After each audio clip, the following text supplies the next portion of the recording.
바다의 특급 호텔로 불리는 크루즈를 타고 인천을 찾는 중국 관광객들이 올해는 더 늘어날 예정입니다.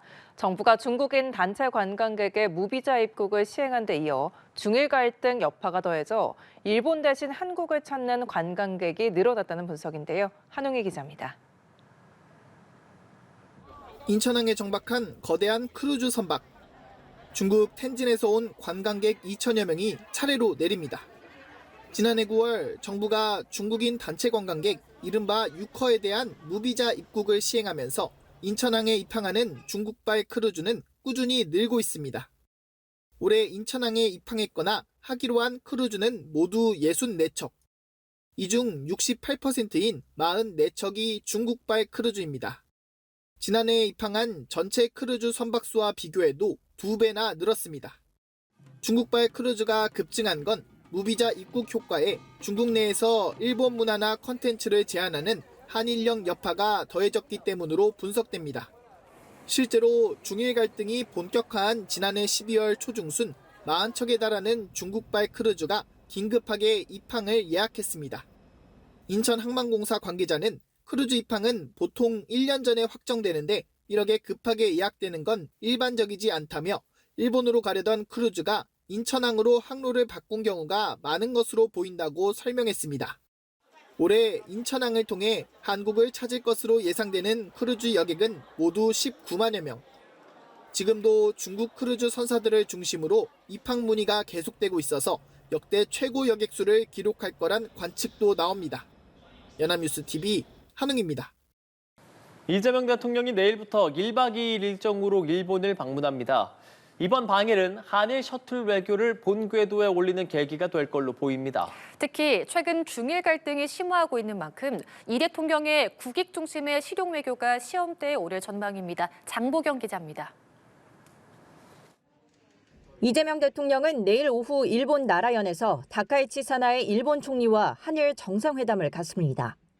지난해 경주 에이펙 정상회의 이후 2달 반 만에 다시 만나는 두 정상. 이번에는 다카이치 총리 고향에서 머리를 맞대며 신뢰를 한층 더 두텁게 할 계획입니다. 한일 양국 정상이 상호 방문을 조기에 실현하여 상대국을 수시로 오가는 셔틀 외교를 계속 이어간다는 의미가 있습니다. 특히 이번 회담은 최근 중일 갈등이 심화하고 있는 가운데 열리게 될 만큼 이 대통령의 국익 중심 실용 외교가 시험대에 오를 것이란 전망이 많습니다. 앞서 열린 한중 정상회담에서 시진핑 주석은 역사의 올바른 편에 서라고 압박했지만 이 대통령은 중립을 지키겠다는 의지를 표명한 바 있습니다. 양국 정상이 과거사 문제와 관련한 협력의 실마리를 찾을 수 있을지도 주목됩니다. 조세희 탄광 수몰 사고의 유해 발굴 등 인도적 차원의 협력이 회담 테이블에 오를 예정인데 정부는 협력이 가능한 영역부터 논의의 첫 발을 떼며 과거사 문제를 진전시켜 나가겠다는 계획입니다. 한국의 환태평양 경제 동반자 협정 가입 문제도 의제에 오를 가능성이 있습니다. 아시아 태평양 지역 국가들이 결성해 2018년 출범한 다자간 자유무역 협정 협의체로 자국 우선주의가 퍼지는 가운데 주요 무역국들의 대한 경제 블록으로 부상하고 있습니다. 이번 정상회담은 단독회담과 확대회담에 이어 공동 언론 발표까지 예정된 만큼 구체적인 내용이 발표문에 담길지도 주목됩니다. 이 대통령은 모레 한일 교류의 상징인 호류지에서 다카이치 총리와 친교 일정을 갖고 동포 간담회를 끝으로 귀국길에 오릅니다. 이번 방일은 영내 통상질서 재편 속에서 한국의 경제 영토를 넓히고 과거사 문제의 돌파구를 찾는 실용 외교의 시험대가 될 전망입니다. 연합뉴스TV 장보경입니다. 내일 한일 정상회담을 앞두고 일본 내에선 한일 간 안정적 관계 구축을 촉구하는 목소리가 나옵니다.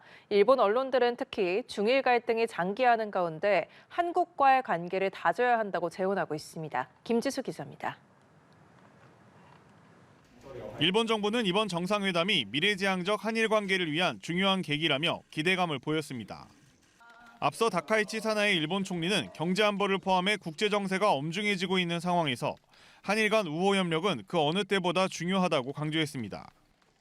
일본 매체들은 중국이 일본에 대해 강경한 태도를 취하는 것과 달리 한국과는 가까워지며 한일 사이를 분열시키려 하고 있다며 이번 회담에서는 한일 간 결속력을 보여줘야 한다고 제언했습니다. 이재명 대통령에 대해서는 일본과 중국 사이에서 중립적 입장을 고수한다는 분석이 나왔습니다. 중국은 일본에 대해 여행 자제 등 민간 교류 축소를 시작으로 수산물 수입 금지에 이어 최근 히토류 수출 심사 강화와 반도체 공정물질 반덤핑 조사까지 압박을 이어가고 있습니다. 我が国のみをターゲットにした今般の措置というものは、国際的な慣行と大きく異なり、決して許容できず、極めて遺憾であります。 일본에선 이번 정상회담이 셔틀 외교의 지속을 확인하는 행사라는 점에도 의의를 두면서 미국의 관세 영향을 받는 산업 구조 등 대응해야 할 공통과제가 많다고 짚었습니다. 다카이치 총리 고향이자 지역구인 나라현에서 회담이 열리는 것도 정상 간 친밀한 관계를 구축하는 이점이 있을 것이라고 전망했습니다.